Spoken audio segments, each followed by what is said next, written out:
Thanks for watching Film Buff, really, honestly. It's fucking great. Oh, hello, how's it going, guys? My name is Film Buff. Alright, man, so it is time for the finale. Finally, a year later, but it's time for the finale. But before that, I need to thank all the amazing patrons. Thanks for sticking around. Thanks for the support. And I hope you're enjoying all the early access stuff and the full-length reactions. And, you know, a quick reminder to anyone else, if you want to check out a few episodes ahead and full-length reactions, head on over to my Patreon, check it out. Maybe you'll like it. But yeah, I just finished episode 24. Basically the rematch. You know, it sets up the rematch, Eren and Annie. Let's just go right into it, man.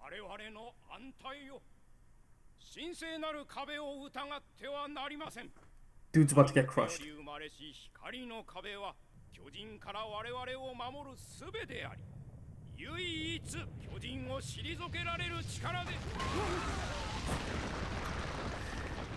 The irony, though.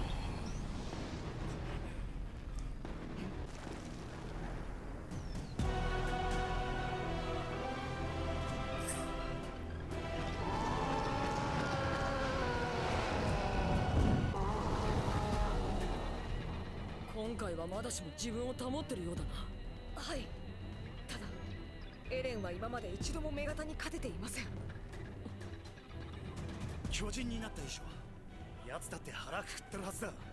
そう簡単に。戦いは気合でどうにかなる。Damn, Armin. A realist. Yeah, it's true. Much more. Oh. Nani? お前、何のために戦ってんだ? That's the big question, right? 人を殺せだ. See it, man.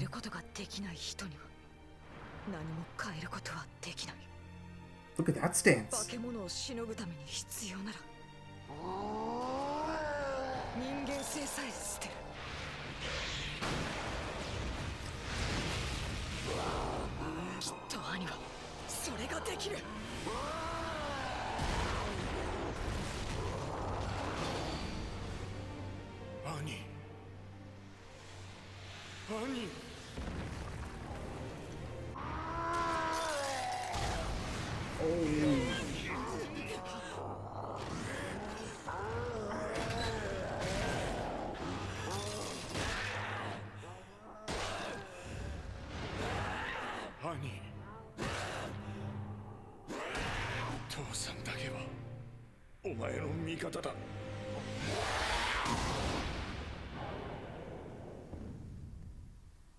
Jeez.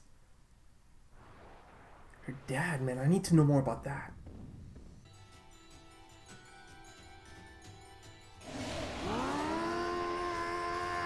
Oh shit. His eyes are blue now.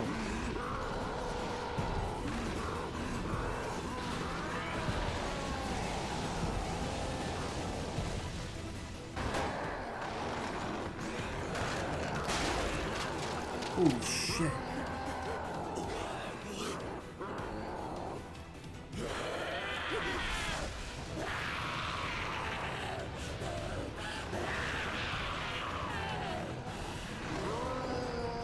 Dude, he's like Super Saiyan.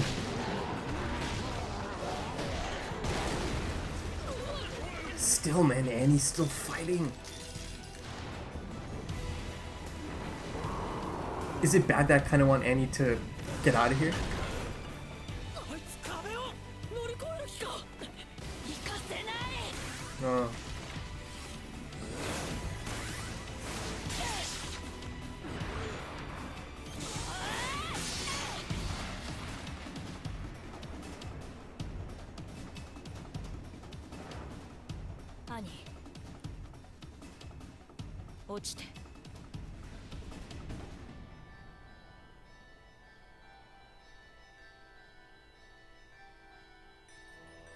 Annie. 俺が間違っていた。今さら許してくれとは言わない。けど、一つだけ頼みがある。この世の全てを敵に回したっていい。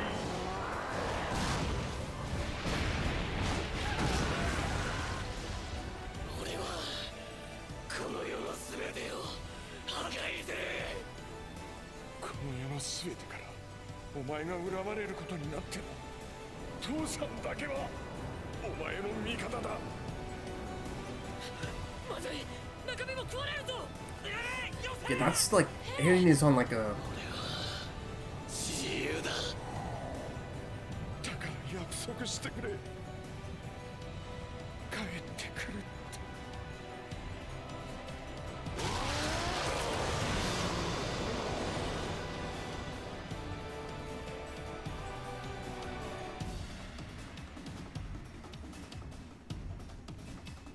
No, no, he's not gonna eat her. No, no, no. どうした？なんだ？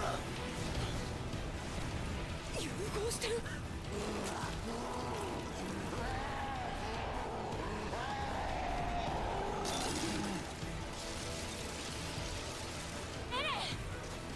Yo.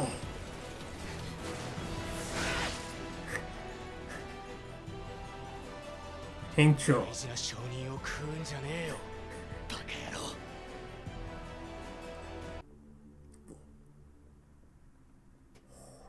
Look at that, yet another thing that they couldn't predict. It's like some kind of self-defense, final resort type thing. Look at that. Oh, it's Japanese.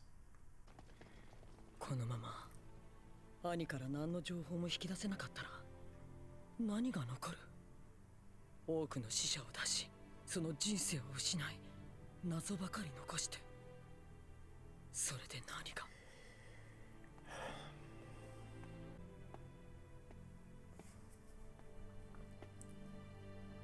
作戦成功とは言えねえな。 I mean, not completely. 我々調査兵団の首はつながった。おそらく首の皮一枚だ。だといいがな。なぜ憲兵団の協力を依頼しなかった？区長、それは女型の仲間が潜んでいる可能性がある以上、潔白を証明できるもののみで行う必要があったからです。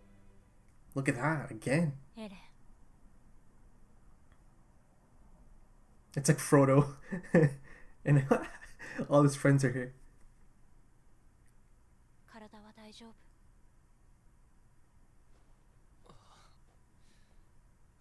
気持ち悪いくらいに元通りだ。そう。あれだけ大掛かりな作戦やって収穫なしかよ。あそこまでして情報を守ったんだ。 Again, yeah, man. ああ、まんまと逃げられた。逃がしたのはエレンだ。そうでしょう、エレン。あの一瞬がなければ。アルミンの言う通りだ。俺はやり損なった。兄を見たら動けなくなっちまった。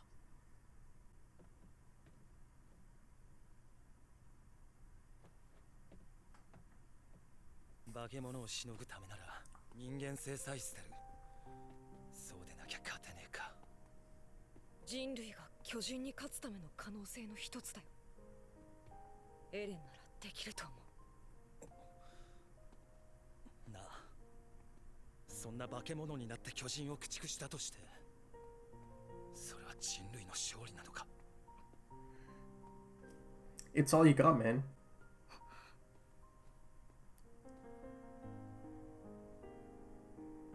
Oh, that's similar to the first episode. 人間が巨人化するなど想像さえしていなかった頃と比較すれば、敵の一人を拘束したことは大きな前進です。そう、奴らは必ずいるのです。一人残らず追い詰めましょう。壁の中にいる巨人を全て。 Oh. 今度は我々が進撃する番です。調査兵団とエレン・イェーガーの王と召喚は凍結され、地下深くに収容されたアニ・レオンハートの管理は調査兵団に委ねられた。しかし人類が自分たちが何に囚われているのかを知るにはまだ時間と犠牲が必要だった。Key. Oh, I didn't get to see the basement.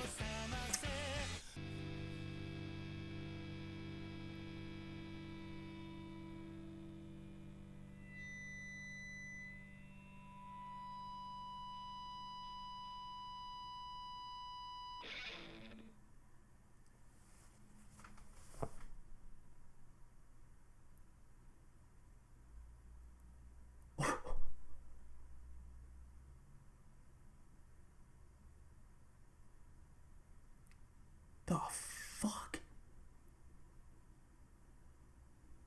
Inside the wall?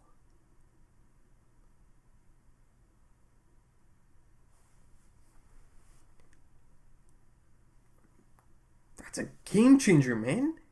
Okay, so there it is, man. Season 1, Attack on Titan. That post-credit scene. First of all, that is a fantastic post-credit scene. You know, to leave it off like that. Now, I do feel bad for a lot of you guys because a lot of you had to. There's a 4-year space in the middle, right? You know, for me, it's not that big a deal because I'm gonna move right into season 2 not too long from now. But for a lot of you guys, that must have been insane because it was 4 years, right? Before season 2 came out. So holy shit! If you check out just the anime, then that's a crazy cliffhanger, man, to leave you off on that. But the cliffhanger itself, it's a game changer. It opens a door, man. It opens a brand new door of possibilities. That big ass motherfucker is not in there just hiding. You know, he was placed in there, or it was placed in there, or it made a choice to be in there.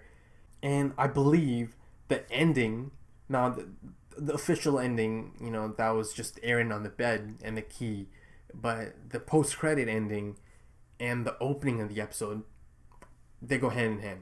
I'm so sure they go hand in hand. And yeah, so I'm just gonna go right into it because there's definitely a relation here, man. So the beginning, I'm talking about the church. The interesting thing here is the formation, right? They made 3 circles to recreate the walls. Sina, Rose, and Maria. You know, arms interlinked, and in circles, 3 of them, eyes closed, and they're praying. That is too much to be a coincidence. I feel like the connection I'm trying to make here is that now that they've shown me that final shot of the Titan, now it all depends. Is that just the one Titan in that one spot, or the crazier possibility that it's a circle of Titans inside these walls, and they are interlinked just like these humans are, and the walls are made up of this. And in this episode, they showed me it is possible for the Titans to merge. You know, Eren's body and the female Titan, Annie's body, at one point it was starting to merge. It's like melting together. And this is because, that crystallization process kicked in. But man, that's an exciting prospect, man. That it's not just the one Titan, that the whole wall is full of them. Imagine, holy shit. I mean, you guys don't have to imagine, you know. But I'm just thinking out loud. It could just be the one Titan, right? But I don't know, man. The foreshadowing here is hard to miss. You know, it's a bit hard to miss, especially that opening shot.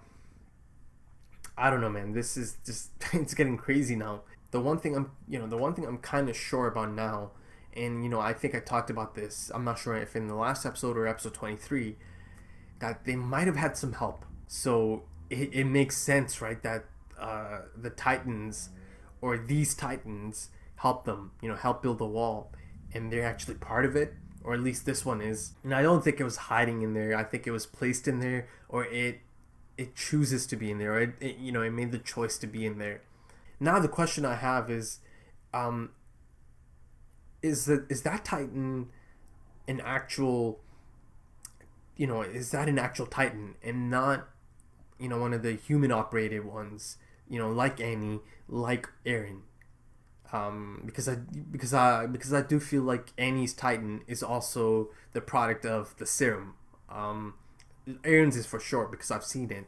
I've seen his dad injecting him and stuff. So now the question becomes, is that Titan like an OG, like it's an original Titan that they tried to emulate, by using this serum that they studied? I've talked about this long ago in the first few episodes. Did Eren's dad have a chance to study them, and he created this serum? Or not just Eren's dad, whoever, or is it possible that they, even back then, they had this serum and they used it, to do this, to build the walls, have people transform and help build these walls, and then a bunch of them, or at least one of them, this one, decided to be part of it, to be inside. Yeah, man, just the religious aspect. These priests, they know so much more than they're letting on. I never gave them a thought before. I talked about them in episode 23 a bit, because again, their presence is out there. They have a bit of a prominent presence now. They're always going on about not touching the walls and not altering them, not defiling them. Are they scared that people are going to find out? Is this some kind of crazy conspiracy they're trying to keep under? They know much more. And is this exactly the thing they feared? That the wall's going to get damaged, and this is going to happen. The goddamn Titan inside's going to, show itself. Is it dead? Is it in some state of, like, hibernation? I don't know. A good thing I can move into season 2 pretty quick, because goddamn, I got some questions, man, that need answering.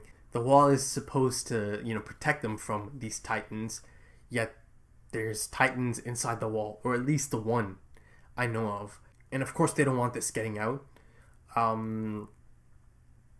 But now it's gonna get out, man. I'm sure someone's gonna see that. But yeah, staying on that scene, it was so clear that they're gonna get crushed. Like it was just coming. I thought the priest is gonna get crushed, but instead, all the civilians got crushed. The ones that are praying in formation, arms interlinked. And I do believe that's symbolic. That is some foreshadowing. And after Eren and Eren and Annie crash through, there's a shot of her quickly looking down, and there's the dead bodies. I got the feeling that she didn't like that these innocent people just died. Again, I've been saying it for some time now. It's clear that she doesn't just want to kill for sport. And those are just innocent people. And I believe that was after Eren punched her, right? She goes flying into it. Before I move on from this scene, I need to talk about the Colossal and Armored and how they attack. Do they attack the gates? I'm pretty sure they attack just the gates anytime they attack. The Colossal kicked in the gate, and then the Armored breaks through the inner gate. But the gate, each time, they don't break through the wall itself. So do they know, the human operators in those Titans, do they know that these walls have Titans in them? Or at least the one. But it would make sense, right? It would make sense that it's a full big ass circle of Titans in there, man. That's just fucking scary. So it's logical if they're attacking just the gates each time. It's logical that they know that the walls have Titans in them, and they don't want to damage it, or they don't want it to get out. And once again, Armin keeping it real. Hanji said, looks like he's in full control this time. But Armin quickly brings it up, yeah, but he's gonna need much more than Spirit. Again, realist. I like it. He said, Spirit alone is not gonna be enough. And it's not. It required some insane transformation for Eren to finally beat her. And even then, Mikasa kind of had to cut her down from the wall so Eren could finish her off. But yeah, it required something much, much more than just spirit, right? And he was right, because based on that, she messed him up again. Because before that transformation happened, you know, he's glowing, he's got like fire burning, he's got blue eyes now. He got bested again. He got beat by Annie. Absolutely just smashed him again, right? But it needed something, you know, it needed something more, just like Armin said. And it was this transformation. So I'm guessing this transformation is kind of similar to how the armored and Annie, they can harden their skin, so they have special abilities. This is Eren's ability. This is more of a transformation though. It kind of, you know, I said Super Saiyan because it felt like he tapped into a different source. And he got stronger and crazier and more out of control. That's the key here. He definitely got a little bit crazy once he tapped into this. But yeah, let's kind of go back to the beginning. You know, there's a bit of a face-off moment. Annie and Eren. And, you know, he's kind of thinking to himself, it's like, Annie, you always pretended like you didn't care about stuff, that nothing mattered. But, you know, he made a point that she really lights up anytime she gets to show off her combat skills. She takes great pride in her combat skills, clearly. You know, from these flashbacks, they've shown me that she's been training from like a really early age. Man, so as this fight goes on, you know, the amount of damage being caused here is just insane. I mean, you know, the aftermath of this, the carnage that it's gonna cause, or that, you know, it has caused. You know, throughout the episode, I saw like shots of dead bodies, and like there's that one girl, you know, just crying and running, not running, just, you know, kind of just going down the streets. She's lost. Her parents are probably dead. There's that shot of the cat just by itself. You know, it had like the arms in. Bit of a sad shot that as well, but yeah, you know, the damage being caused here is insane. And ironically, it's actually Eren who's causing a lot of this damage. He's right now, he's got one thing on his mind, and this kind of plays into the whole don't think what's right, don't think about what's wrong, just do it, you know. But yeah, right now he's just going at her, you know, reckless abandon. After she smashed into the church and saw those dead bodies, I think maybe it changed a bit. Maybe she started thinking, okay, maybe this fight is pointless right now and it's just going to cause a lot of death. You know, I don't know exactly what she's thinking, but she is retreating, right? She's trying to run. Maybe she thinks there's no reason for all these innocent people to die. So maybe she's trying to, you know, get out of here, escape, retreat, you know, for now. It's Eren doing the damage. He thought that the city's going to be absolutely just smashed to bits by the time this is taken care of. Hanji said that's not our problem. It's not our problem because the commander okayed it. You know, it was his decision, you know, to make this move, this risky move, this unexpected move, right? That was the whole thing. That was his whole thing, right? Big major risks have to be taken and to match them, to best them. And he realized this back, you know, in the forest. He realized this, that they have to take big moves. They have to make big moves, and you know, not care too much about the losses of today. That's been like a running theme for some time now, you know, going back to Pixis. But yeah, he made the big move, man, and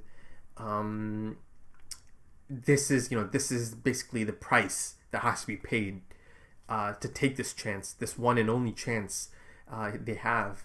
And this is the price that has to be paid. It's going to be loss of life. Civilians are going to die. They have died. There's going to be insane amounts of damage. But he okayed it because he knows, and he's ready to make that decision and take that risk and, you know, accept that price. And, you know, speaking of Commander Smith and knowing the risk he's about to take, Niall from the military police, he questions him. He tells him he must have known the ramifications of this kind of move, right? And Commander Smith owns it. You know, he owns it. He's not the type who's gonna be, you know, iffy about it. He straight up owned it.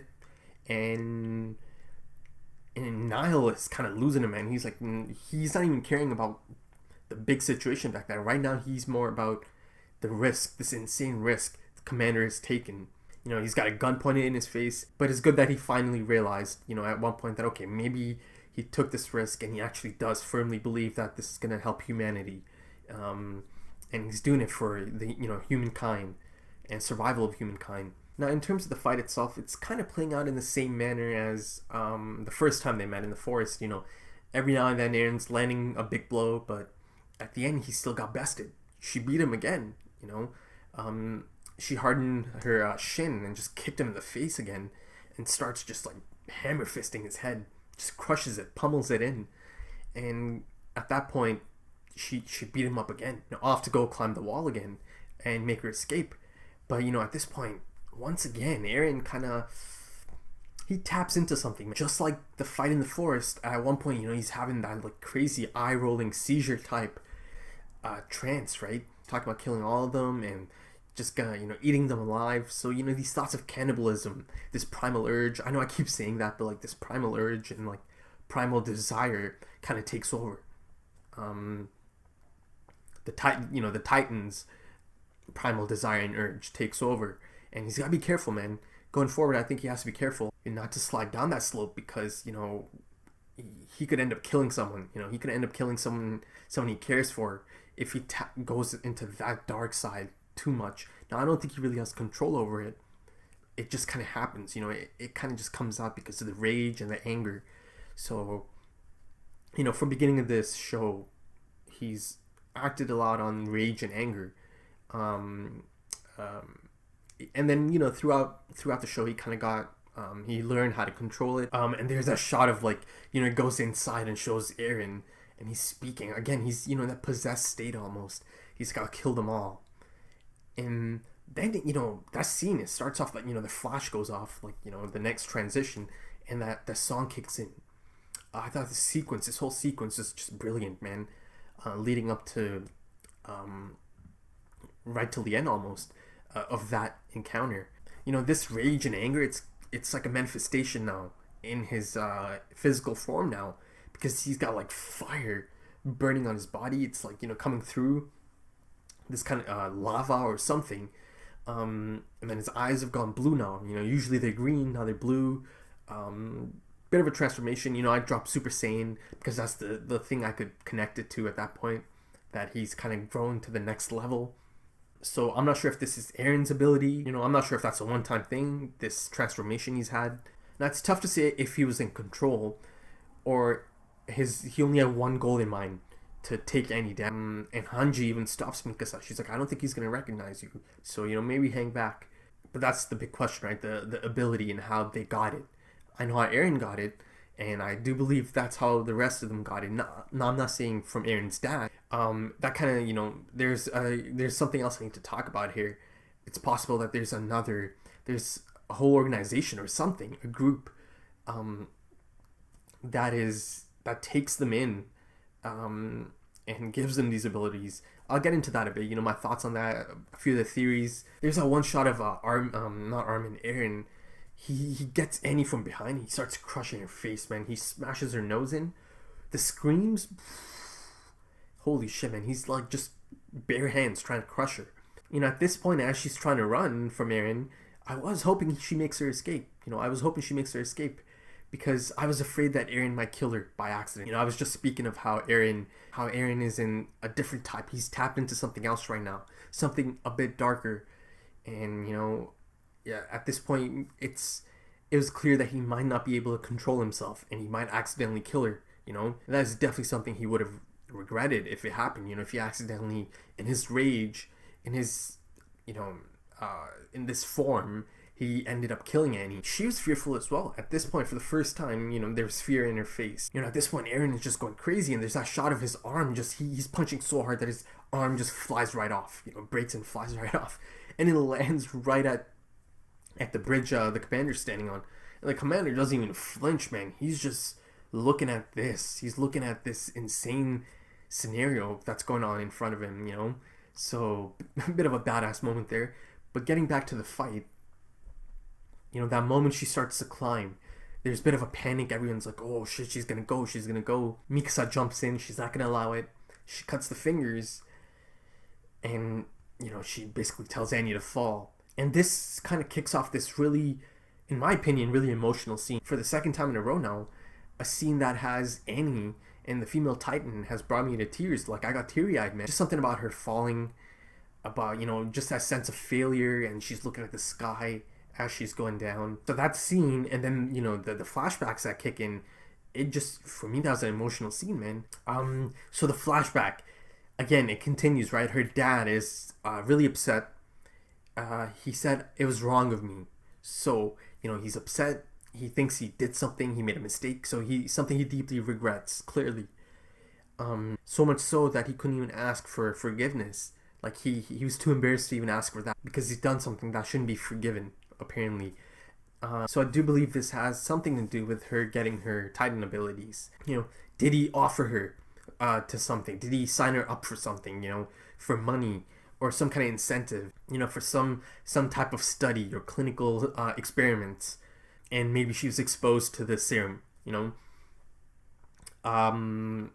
Again, it's something he just regrets, deeply regrets. I think it probably does have something to do with her getting her, being in this condition, having this Titan ability, being in this situation. And, you know, I think he said something like, even if the whole world's against you, your dad's always on your side. I'm always here. And promise me that you'll come back. So she left, you know, for something. So maybe that's her goal, man. Maybe she just wants to get out of this whole situation. And, you know, he said something else really interesting. He said, even if you turn the whole world against you, it's okay. So that makes me think it's expected that she is going to make a lot of enemies. And her father knows this. So, yeah, something's going on here, man. Some kind of project. She's definitely not acting on her own. You know, she's definitely... she was on a mission. You know, I do believe she's on a mission. Back in the episodes like 17 to 22, you know, I don't think she's just out here acting on her own. I feel like she's like a soldier. You know, she's a soldier that's been given orders. She's out here doing this. And, you know, the Colossal and the Armored seem to be the other two that are part of this elite group that got this serum. Not so elite though, right? Because it looks like her dad really regrets it. So let's see how that plays out. That's one of the major things I really want to know. Her reasoning and their reasoning. So I do feel like she didn't really have much control in this situation in terms of getting this ability. Again, I could be so off. Like, you know, this is just me shooting ideas out there. You know, stuff that seems logical to me. You know, and again, going back to Eren, just absolutely demolishing her now, right? I believe he said he's free. You know, he felt free. And he said he's gonna destroy the entire world. Man, I do feel like this, you know, this could be problematic. You know, if he goes off the deep end like this a few more times, there is a possibility he might end up killing someone and have no control over that. Just, you know, he's gonna later on find out and regret it for the rest of his life. So that's gonna be interesting how that plays out. But the good thing here is that, you know, the moment he saw her face, you know, the human side kind of comes rushing back. You know, it kind of all came back, and he didn't do it. Like, he's looking at her, he hesitates, right?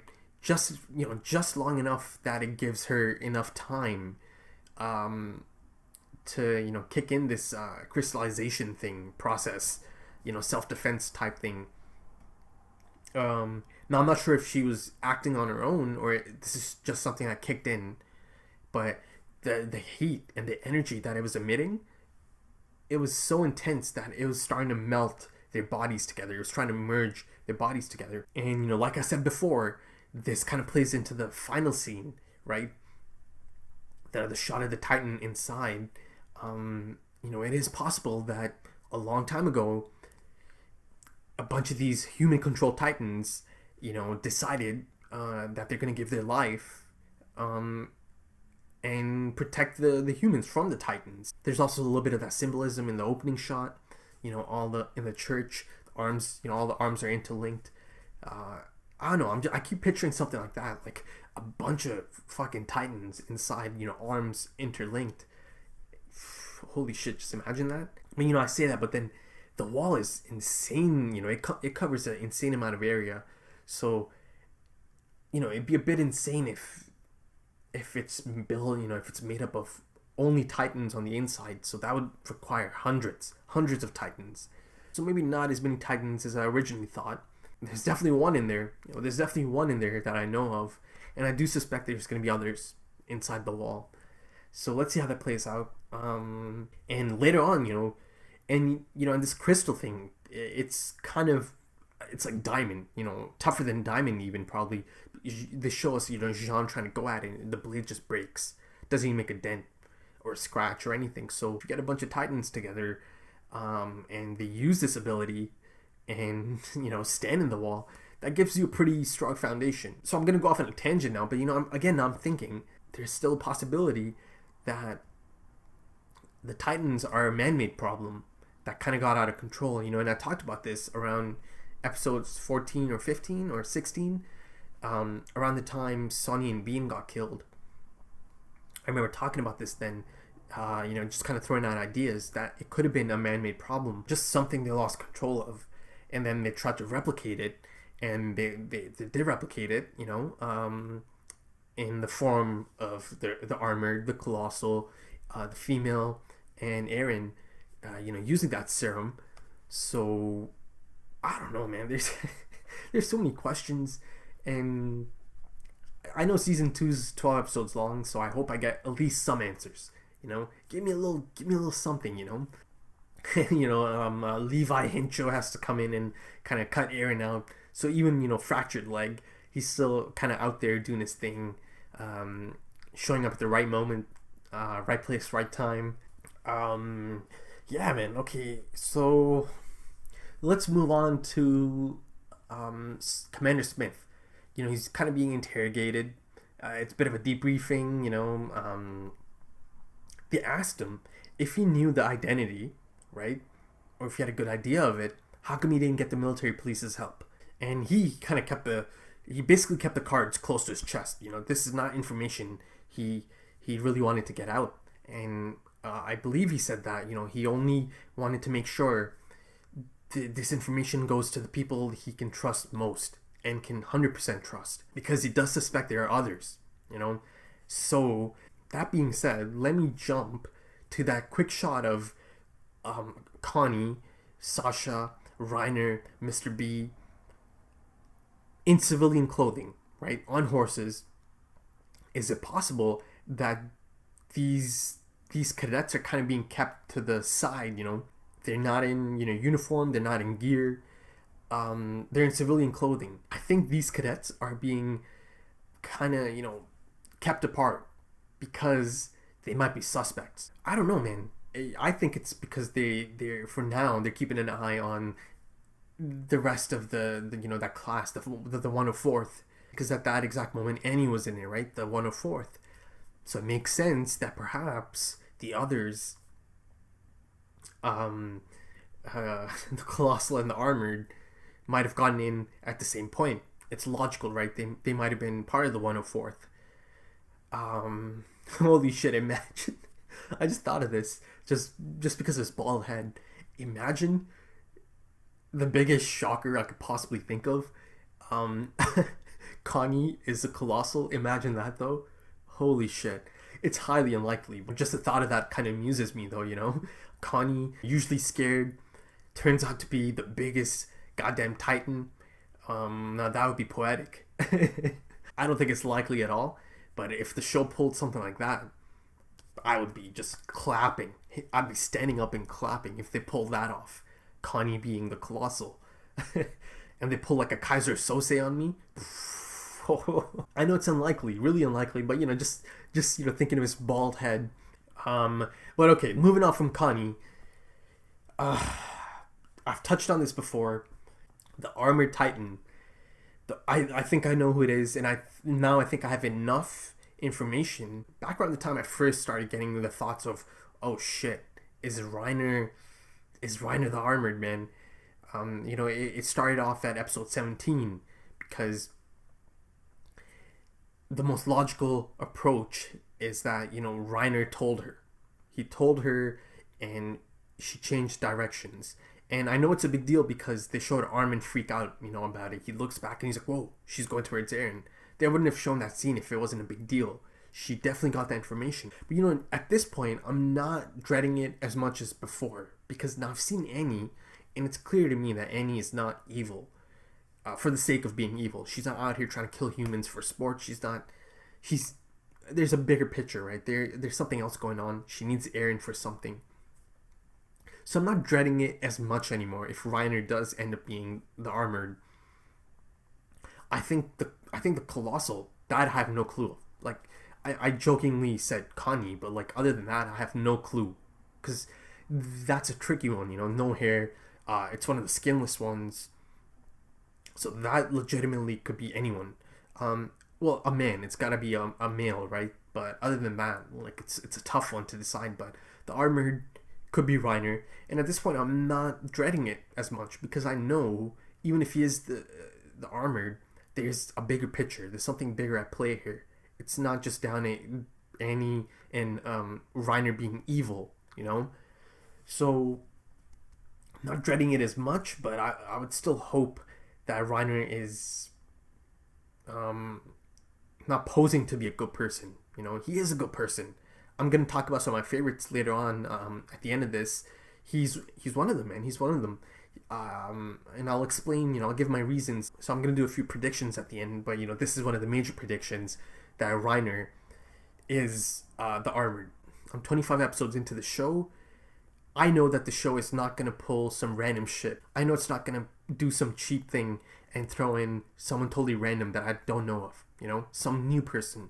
Because if they do that, I don't think that's effective. There's gonna be no, that shock factor to that. If it is just someone new, So I feel like it has to be someone that I've been introduced to in these 25 episodes.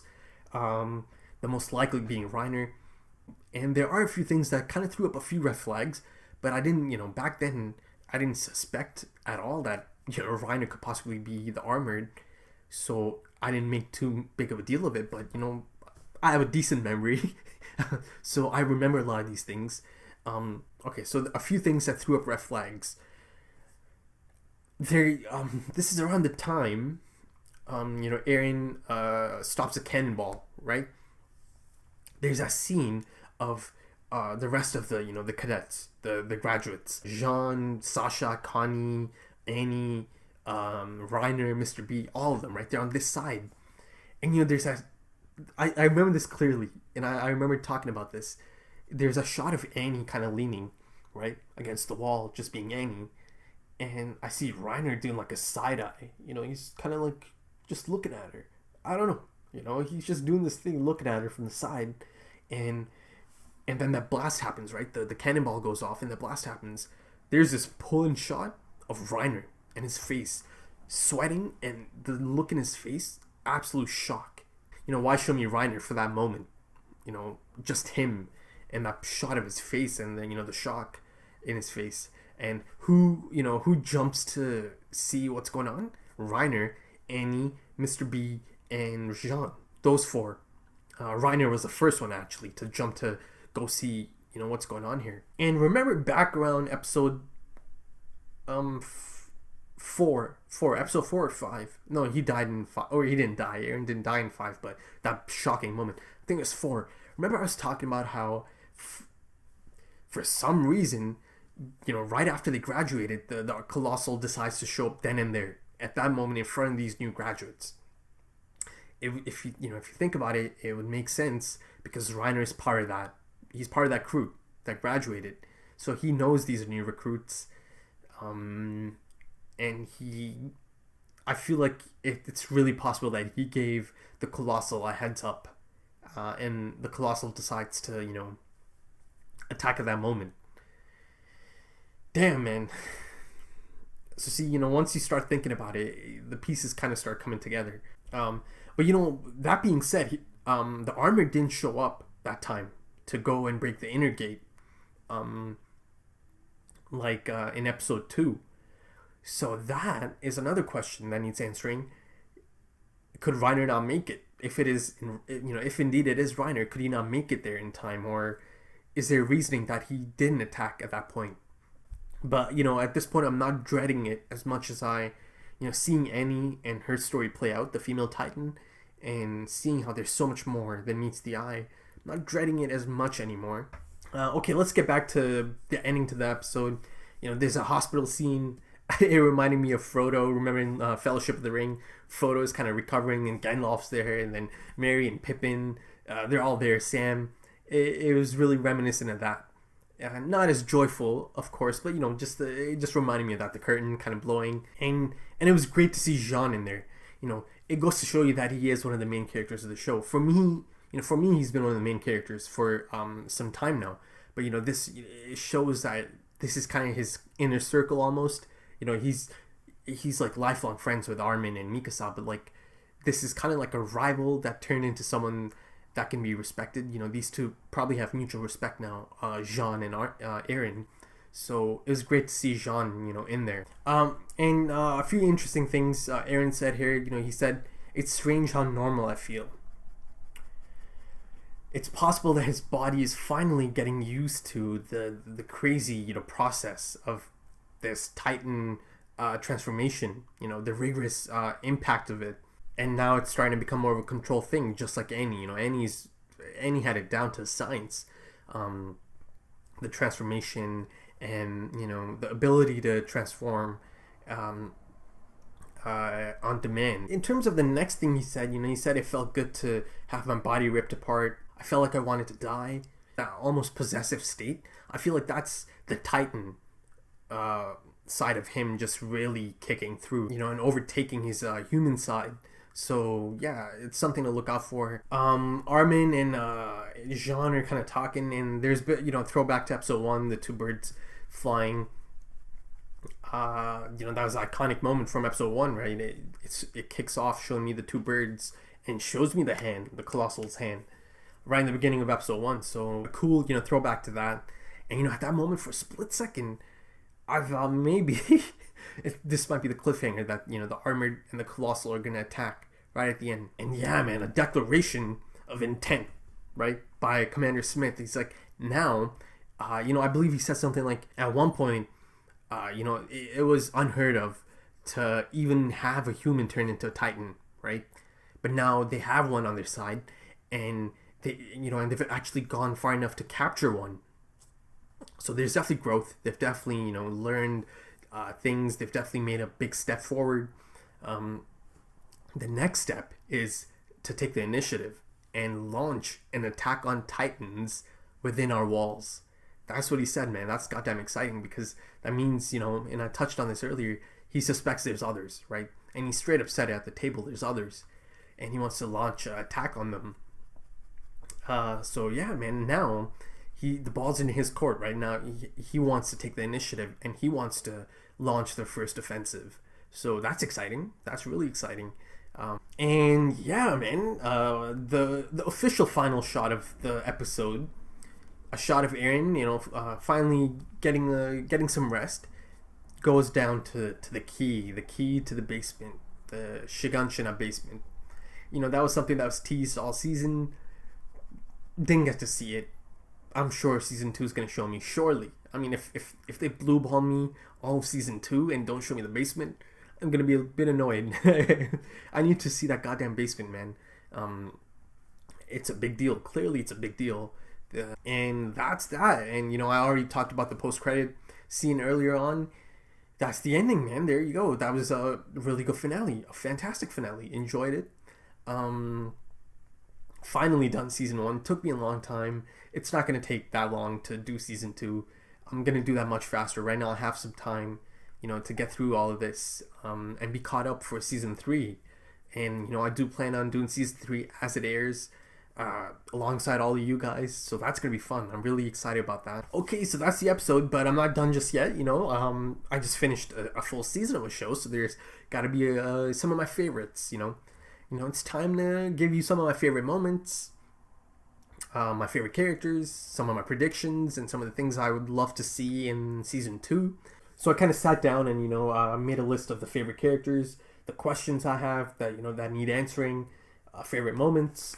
Okay, questions I have and I need answers to.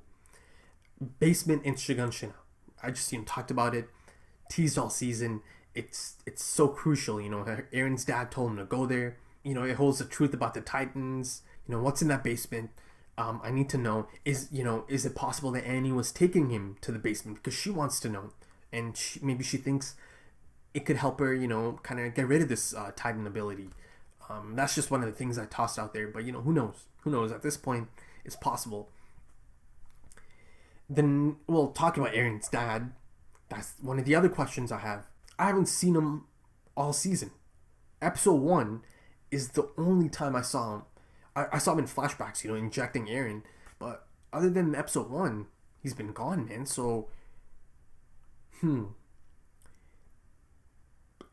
if he's gone for that long, he's got to be up to something major. Shit. Yeah, man. I haven't really thought of his dad much, but yeah, he's been gone for a long time. So that's another question. Is he even alive out there? Is he a captive? Questions. I need answers. Next up, the identities of the Colossal and the Armored.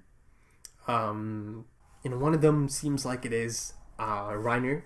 I do believe it is Reiner. That's my prediction for season 2. The other one, Colossal, I have no clue, man. So yeah, the identities of these two. That's gonna be exciting. I hope I get to find out in season 2. And in extension of that, another question, their reasoning for this, what's the motive? And that extends to Annie as well.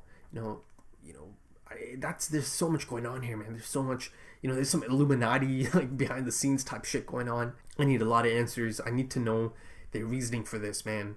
And then another major question, the Titans inside the wall, or at least the one for now. Some big conspiracy going on there. The church knows about this, the priest. And, maybe it's even deeper than that. Maybe it's deeper than just the church. Maybe it is the government, right? Some level of the government that is trying to keep this on the down low, and they know about this. Eren's dreams and, these flashbacks he has, and actually sometimes he sees the future, these, premonition, right? So I'm not even sure if they're going to touch up on that again. But, I would love to kind of get more thought on that and how come it happens. And one more thing, Mr. B. What's his deal, man? He just doesn't speak. They never show him speaking at all. I remember the only time I remember him speaking is that episode. Eren's trying to ask for help. Episode 3, I believe, the training episode. Armin, Eren, Mr. B, and Reiner. They kind of go out and kind of talk it over, and they ask Eren about his reasoning for joining. And the funny thing here is as Eren is talking about destroying, he wanted to kill the Titans by his own hands. Reiner looks back at him, I just remember Reiner looks back at him all kind of shocked. So yeah, man, anytime I think of it, it just, this thought gets stronger and stronger that it's Reiner, because these kind of things keep popping up. But yeah, that episode is the only time I kind of heard him speak a lot. That episode is the one he spoke the most in. He's a quiet person, keeps to himself. He ranked number 2. No, not number 2. Mikasa was number 1, Reiner number 2, and the Mr. B number 3. So he's amazing, of course, in that sense. But yeah, he keeps to himself a lot. I don't really get to hear him much. I don't see him much. But yeah, those are some of the questions I have. Let's move on to favorite characters, man. So I've listed a few here. There's 5 or 6. There's no order. These are just the ones I really like. These are my favorites. That before I go into that, I like almost all the characters. Even characters like Connie and Sasha, and Oryu, Petra, all those characters. I like them, but these are the ones that really stand out. All right, so Armin, one of my absolute favorites, man. Seeing him become the character he is. It's been amazing. It's been fantastic. It's I kind of saw a friend grow in front of me, from that timid little shy kid from episode 1 who doubts himself, who considers himself a burden, is on par. He learned to respect himself. He learned to believe in himself, and use his gift of knowledge and that mind of his, and realize that he is on par. He's still in the moment. You know, a lot of times in this season, a lot of times he's been crucial to Eren's, to helping Eren come out of his shell. A lot of times, a few times Eren was kind of lost, so he was crucial to breaking through to Eren and getting him to perform. Going all the way back to that boulder scene, Eren's lost in the Titans, seduction, and he's just kind of in this perfect reality. At that moment, Eren helped him, break through that, and most recently, he helped him realize he has to abandon his humanity to, to best the monsters. Absolutely loved his arc in these 25 episodes. Really looking forward to seeing more of him. And I said earlier on in another episode that I do feel like that, that if this show goes on, I'm not sure how much longer the show is going to go on in terms of the years and the time frame, but at this rate, he's going to end up being in a prominent position,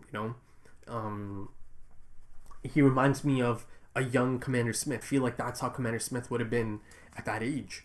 Next up, Jean. Absolutely, see, this is a funny one. At first, I thought I'm going to hate Jean because, his introduction in episode 3, the training. In that episode, just his introduction, it kind of turned me off. Just like something about it, they did set him up as a bit of a stuck-up, annoying character in that episode. Someone who's trying to hide, someone who doesn't want to be part of the conflict, just wants to be safe. But just like Armin, man, throughout this season, brilliant growth. I absolutely love seeing it, and I absolutely love the fact that he's one of my favorites now. And I love that we get to see it from his eyes, because again, he is the most relatable in terms of just a normal human. And I know he ranked in the top 10, but that was just like grinding. That was all because of him. I don't think he's gifted or anything, and he earned that position in the top 10 just by grinding. So yeah, I just love seeing his perspective. I hope it continues. Absolutely love him. Fantastic character, man. A really recent addition to this. I don't know if this is gonna be surprising or not. I'm sure there's other fans of this character. The female Titan / Annie. That's been a recent addition to my favorites, man. Over these, from episode 17 to episode 25, she has become one of my favorites. Mainly because it feels like she's such a tortured soul, man. It feels like there's sadness. There's something going on. This isn't. She's not. There's something bigger at play here. She just wants to be looked at as a person.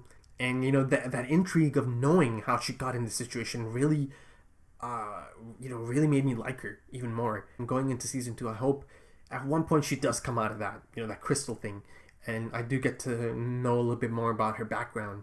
But yeah, in general, even the female Titan, I know she killed the Levi squad, but there's something about that character, man. It has like a unique pull. Next up is Levi Hencho. This is just a fantastic character, man. As badass as they come, but he is more than just a badass. I've seen a different side of him recently after Levi Squad got decimated. So, yeah, man, he's become one of my favorites. He's just such a likable character, man. Anytime I see him on screen, I have that urge to know more about him. And the fun thing is that I get to check out the special now, No Regrets. So I'm excited about that. I just really dig his demeanor, man. He's calm, keeps it together, he's stoic, doesn't get overly emotional, but he does have emotions. Emotion for him is a bit different than emotion for others, in the manner he shows it. So yeah, I like him, man. And on top of that, I believe he's pretty much the best fighter they have, right? On the human side, he absolutely just demolished Annie, in that one-on-one. So I want to see him in action again. He's definitely the best they have. So Levi Hencho and Eren, it's been insane to see, from episodes 1 to 25. At one point I thought he's dead. It's been great to see his growth. He's learned a lot.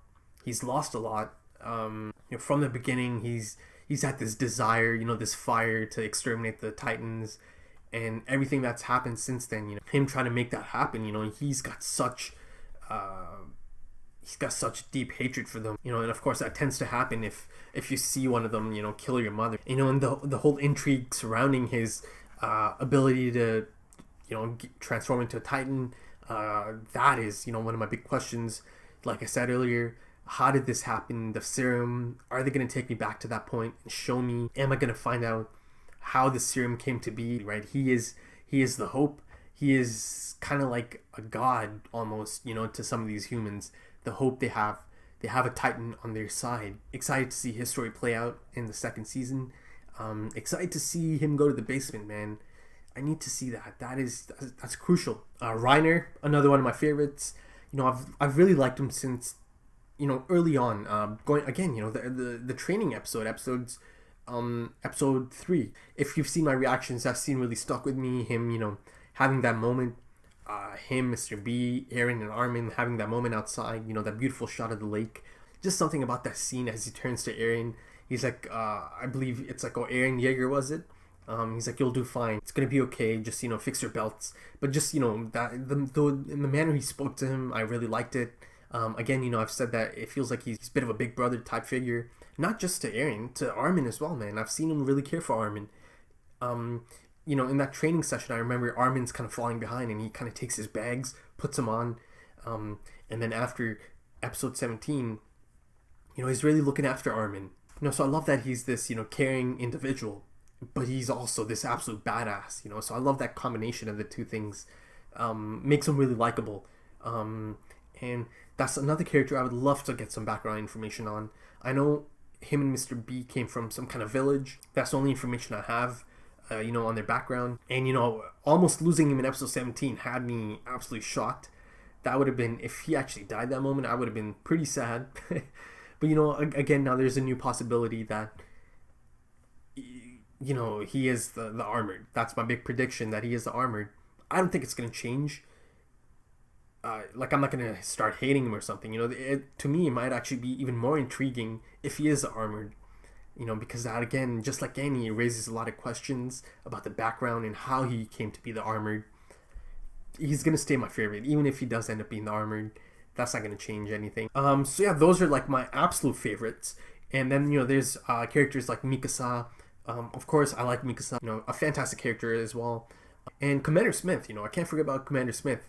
I haven't seen that much of him just yet, but from what I've seen so far, you know, brilliant. You know, but I'm sure once I get to see more of him, and, you know, more screen time, I'm sure he's gonna end up being one of my favorites, because I really like how he operates, man. You know, like I said, he feels like an older Armin. So I'm sure I'm going to end up liking him even more. He's going to end up being one of my favorites probably. And I hope he gets more screen time in season 2. Alright, man, so last thing, all the best moments, my favorite moments from season 1. First thing I listed here is the music. The music is fucking incredible. I put the music of this show and the importance of it on the same level as Game of Thrones. Ramin Djawadi's music in Game of Thrones is so crucial. It is beyond crucial. It makes those scenes, scenes powerful. It makes them emotional. You know, if his music isn't there, those scenes do not have that kind of impact, man. His music is some of my all-time favorite music in any show. And Attack on Titan is getting added to that list of some of my all-time favorite music in any show. I feel like the music in this show holds the same level of importance as Ramin Djawadi's music in Game of Thrones. It is such amazing music, man. It makes for those epic moments. It makes for those emotional moments because of the music. You know, it gives me goosebumps.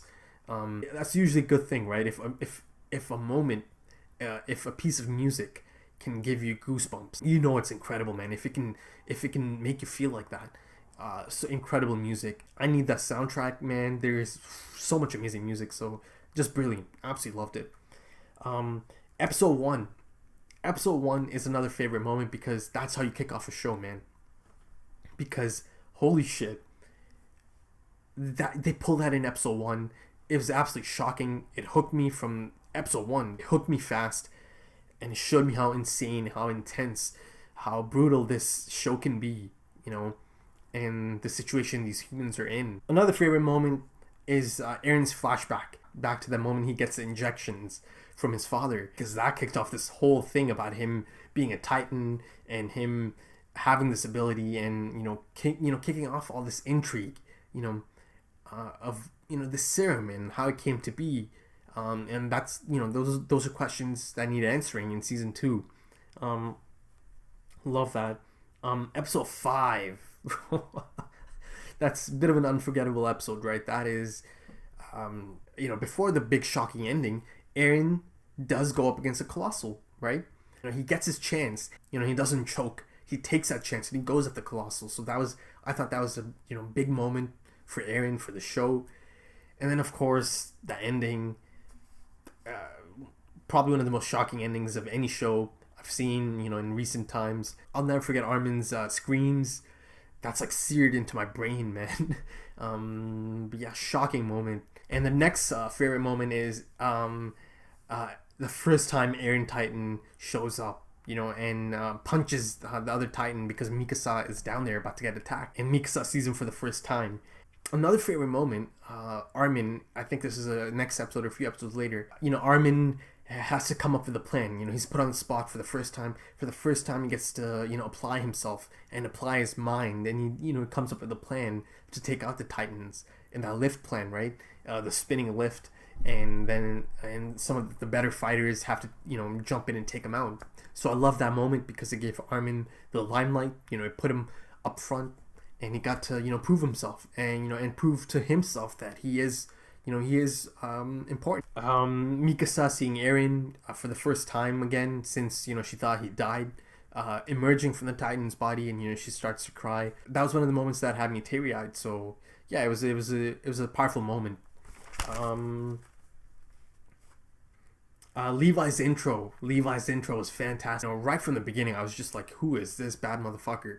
Like, absolute badass. Comes in, and they showed me a glimpse of him just for that episode, and he doesn't show up again for till like episode 13, right? Eren's sealing the hole, plugging the hole. That was a fantastic moment. That scene, that song playing in the background, and like Ian dying, giving up their life for this moment so Eren can plug the hole. I just thought that was a fantastic scene. Just the use of music was brilliant in that scene. The introduction of Commander Smith and the scouts, and all of them coming back into the picture of the main story, including Levi coming back in, Hanji and all these other characters. A lot of fantastic new characters came in because of this, the trial, and then the scouts getting Eren, and seeing Commander Smith do his thing, lay these traps, pull the strings, the puppet master. That was great. I love that. I hope I get to see more of it in season 2. Episode 17, The Female Titan. That actually goes down as my favorite episode of the whole season, of the whole show so far. Just something about that episode, man. Just the emergence of this character, and that trio of Armin, Jean, and Reiner, and just the ramifications of this Titan just appearing, and showing itself, because that was a game changer. It really changed the flow of the rest of the season. It really, took it up a notch, took it to a different level, actually. Now, I figured out it's Annie pretty quick, pretty early on. I just remember being so shocked, that she let Armin go. I remember that's another moment that brought tears to my eyes, just having me teary-eyed, that she let Armin go, and then the ending, Reiner almost dying and then breaking out, and the music and everything. Just that episode was just perfect. I absolutely loved it. It's definitely my number 1 episode of the season. Episode 21, the Levi Squad. Oh, sad episode, man. Sad episode, but it was one of the best episodes as well. Levi Squad. Man, sad episode, of course. They get decimated. They take her on, and then I get to see Eren go up against Annie for the first time. 2 intelligent Titans fight for the first time. So, another amazing episode, top to bottom, actually. Episode 21. And then following that, another favorite moment, Levi Hencho just absolutely slaying Annie. Again, he's operating on a different level, man. It was amazing to see that. I hope I get to see him in action in season 2. Again, it remains to be seen if there's going to be a brand new Levi Squad. There's a few people I can think of that he would potentially have in there, so that'd be exciting if he does assemble another squad. And the other 2 moments I have here are, Annie's flashbacks, because how intriguing they are, and the importance of these flashbacks in relation to her reasoning for doing this. And the most recent addition, that post-credit scene, a holy fuck moment, game changer. Threw up so many possibilities, some conspiracy shit going on, man. Some I don't know, man. Who knows how deep this shit goes? You know, what level of government this goes down to, the church. I don't know, man. I'm excited to find out all of this. I have just talked for over 2 hours. My back is sweaty. So if you actually got this far and enjoyed it, please smash that thumbs up. Leave your comments. Let me know what you guys thought. I'm excited, man. I'm just excited to move on to season 2. If you're into social media, hit me up. I'm on Instagram, Twitter, Facebook. All the links are in the description. Huge thank you to all the amazing patrons. My Patreon page is growing a lot. You know, it's grown a lot in May. And hopefully it keeps growing, man. So thank you for that. You know, thank you for the amazing support. So I hope you're enjoying the early access stuff, the full length. And a reminder to anyone else, if you really like my stuff and, you know, you want to check out episodes ahead of time, a few of them actually ahead of time, and also full episode reactions, head on over to my Patreon, check it out. And yeah, man, that's about it. Season 1, finally finished season 1. I think it's pretty much been exactly a year. I started in May 2017, so May 2018, season 1's done. I'm gonna move on to a couple of the specials now, and then jumping right into season 2. So yeah, man, thanks for checking this out. Take it easy.